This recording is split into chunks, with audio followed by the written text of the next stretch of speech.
There's 2, there's 4, there's 6, there's 8, shunting trucks and hauling freight. Red and green and brown and blue, they're the really useful crew. All with different rows of way around Tidman sheds are far away. Down the hills and round the bends, Thomas and Frank the Lion God.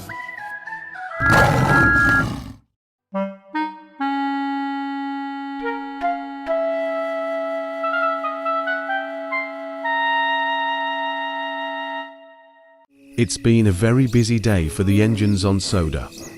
Thomas and Percy were getting ready to get a good night's sleep.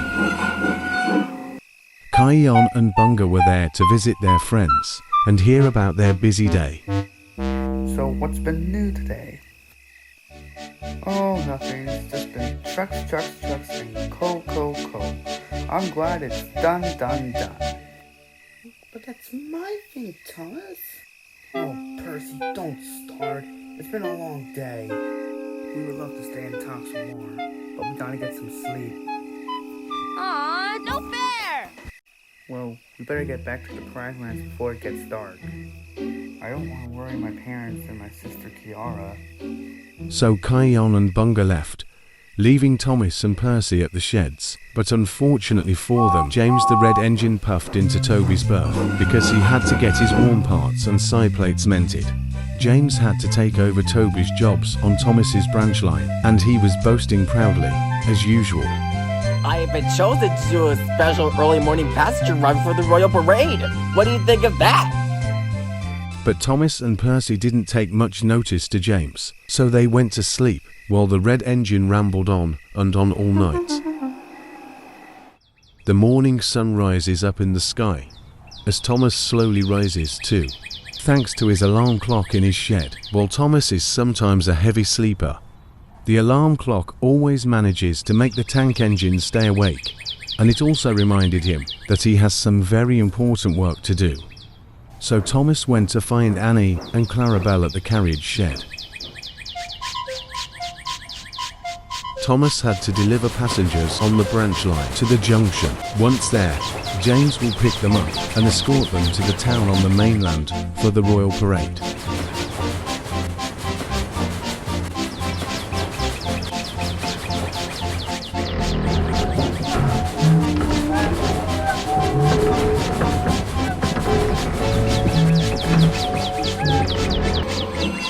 But when Thomas arrived at the station, James was not even there. Oh, where could that Red Engine be? Thomas waited and waited, but still no sign of James. Just then, Kion and Bunga came up to Thomas. Hey, Thomas. What's the matter? James not arriving is what the matter is? Oh dear, that doesn't sound good. Maybe he's still at Farquhar. I'll go and see what's going on. Oh, please be quick, Kion. I don't know how much time we have left. Don't worry, Thomas. I'll go as fast as I can. So off Kion raced to Farquhar, leaving a very impatient Thomas. When Kion finally reached Farquhar sheds, there was James still sleeping in Toby's berth. Excuse me, but what's up with James? Shouldn't he be awake by now? James won't wake up. We've been trying all morning to get him steamed up properly. His fire keeps dousing out. Not to mention that there's not enough steam. Oh gosh. Well, don't worry. I'm going to try my best to wake him up. Boy, will this be a sight to see. Kion tried everything to wake the Red Engine up by letting out his mighty roar and even bumping his footplates. Come on, James, wake up. But no matter how hard he tried, James still didn't wake up.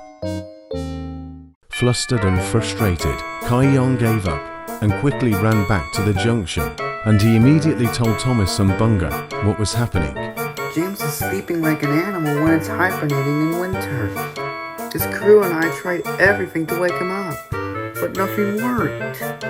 Oh, great. I think he stayed up all night bragging about his special morning run. Oh, what now? We can't let the passengers be late for the Royal Parade.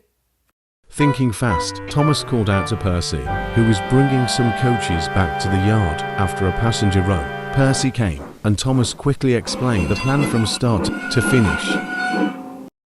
If you make half of James's stops, and I make the other half, we can get everyone to the Royal Parade on time. What smart thinking! Let's be like bunnies and hop to it.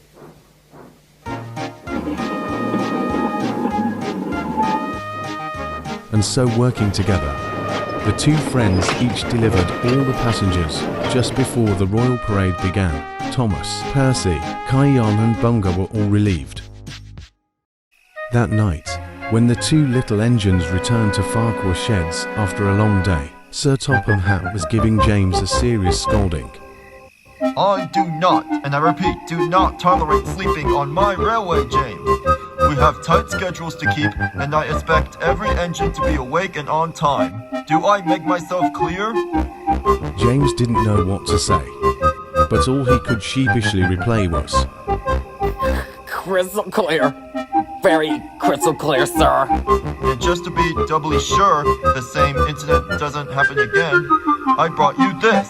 Sir Topham had reached inside a brown paper bag and pulled out a red alarm clock. What? But sir, what's that for? It's so you can wake up at the right time, James. Hopefully you learned your lesson from this experience, you disobedient engine. But before James could reply, Sir Topham had turned at Thomas and Percy with words of praise. And as for you two, I've heard all about your planning, quick thinking, and you both have been really useful working together, doing James's jobs while he's been, indisposed. What? I am very impressed and proud with you both. Thank you, sir. Good night. Not long after Sir Topham had left, James was very furious. That wasn't fair. I was supposed to be the one to be doing the early morning run. Well, like they always say, James, you snooze, you lose. But James just seized in silence.